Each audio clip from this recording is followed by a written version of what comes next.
We can implement a Python module using the Nim programming language. Yes, that's right, because with Nim is a very powerful language in terms of its performance. It's also very Python-like, which is a great aspect. Usually when you want to improve the aspects of your Python program, you'll typically turn to like C or Rust or another compiled language that you can then import as a library into your Python code base. Of course, that comes with it a big cost of additional complexity. The bonus aspect of using Nim to write your Python modules, not only do you get a phenomenal performance boost using Nim because it's a compiled language, you also maintain the simplicity. Nim's syntax is very much just like Python, and it's a language that I'm very much enjoying.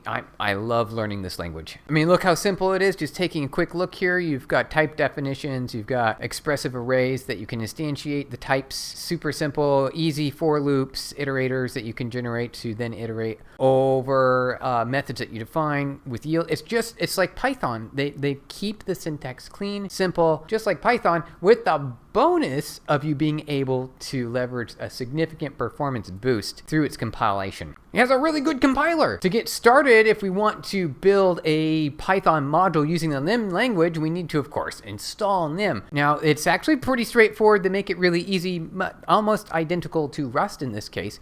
So you just click install Nim, and then it's going to take you to this page here, and you're on Windows or a Unix system like a Linux or a Mac.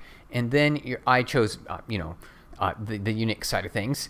And then you just copy and paste this URL right here. I know a little tiny on your screen there, but let me zoom in there for you.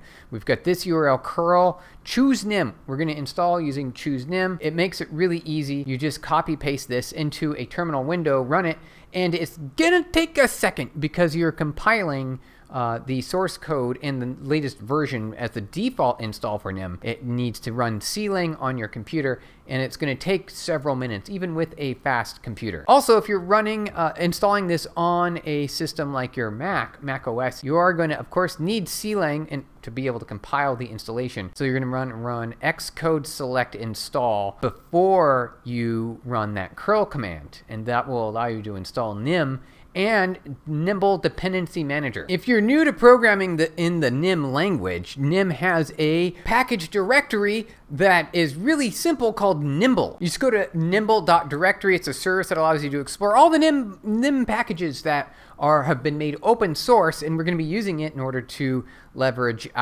building our Python module using the Nim language. So we've got Nim installed here. I think we can do dash version. I've got version 204 on my Mac. And we need to install NumPy for our package, NimPy. I'm used to using NumPy. It's very simple. We want NimPy. We want to install this. So you just run a search for that. You click here, and they make it really simple. You just copy this command, Nimble install NimPy. And then I ran that in my terminal window here, and it's just going to install the package. Happy as it can be, and we will now have NimPy available to us. All right, now we're good to go. I want to be able to build a Python module using the Nim programming language. What we have here on the screen, I'm going to show you, is basically the Hello World version of this, and it couldn't be simpler. I love this. This is phenomenal. So we just import NimPy. This is going to be our main library for being able to export our code here. And I see this nice annotation, export py, that is appended here to the end of the function definition for greet. We are going to write a greet function that inputs a name variable that's going to be a string, and then we're going to output a string. And then we just return hello, comma, then we're going to concatenate the name, and then put and then concatenate an exclamation point at the end. Very simple.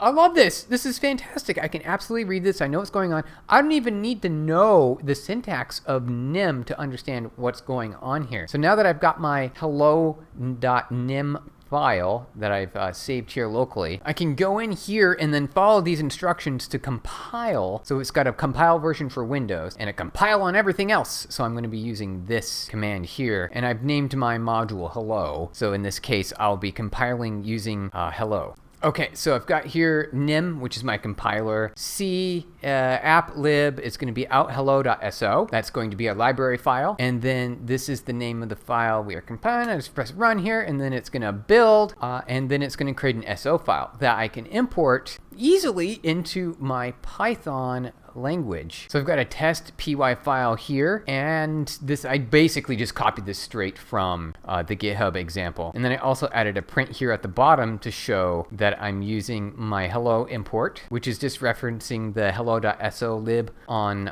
my shared directory here in the same directory. And I'm just running it a few times, just executing hello.greet. And you can see here at the top of the screen is my original nim file with the function definition, and below is I'm importing it here directly in my Python file, and then I'm able to execute the greet function. So I should be able to run python test.py, and then I should see everything running perfectly with a hello world greeting. Let's see if it works. And that's being called from the compiled lib that we built from our Nim programming language. As a bonus, not only is it super simple, all right, look how clean and easy this is, super easy. We're going to get a phenomenal performance boost by leveraging this compiled version of the code. And we can do this using, so if we're running Python today, Python, any kind of Python, we will be able to leverage Nim to build any of the sort of optimizations that we need to build into our Python deployments. So if we have any hotspots, any algorithms that we want to be able to leverage using Nim for to gain that speed, we can do this. We can write the code in Nim, import NumPy, and just import the code that we've compiled into our Python. It's so seamless. This is fantastic. And this is, I would say, the easiest implementation of importing any kind of code I've ever seen. Like we've done this with C before, done it with Rust, and you can do this with other languages as well. It's just it's never been as easy as this. This is fantastic. You might be wondering or saying, hey, Steven, we've covered the ability to import Nim language compiled code into our Python apps. Can we do it the other way around? Can we call Python code from inside of Nim? The answer is yes, we totally can. And it's really easy. NumPy is a two-directional, it works in both ways. So here is an example Nim program that imports NumPy again, and we get this nice global import PyImport here. And then we just import any of the libs that we have available to us in Python right here. So we just let OS equal PyImport OS, and now we have access to all of these OS functions that have been written in Python. And it's very important to note that NumPy relies on your local Python installation, right? What modules are already available to you when you're running this. And so it's going to be mandatory, of course, since Python itself isn't a compiled language, you are going to have to make sure that all your dependencies are available during deploy time, as well as development time, right? So those libraries must already be installed in that system. Otherwise, it's just not going to be able to find that library because it's not on the server. You have to make sure that those things are on the server. Now, obviously, this might not be something that you necessarily want to do, but it could be a good way to start writing code in Nim if you're familiar with Python and you want to learn Nim. This is probably a good way to do it because you can leverage some of the Python modules. Also, I bet you will be able to easily import like things, machine learning frameworks, right? Like libtorch or PyTorch and other NumPy, right? Those kinds of things. You would be able to leverage that. No, those things are already built and compiled in C anyway. So you're still referencing and executing code in C. So you're still going to get a good performance, but you'll get even better performance running it with the Nim. Imagine that.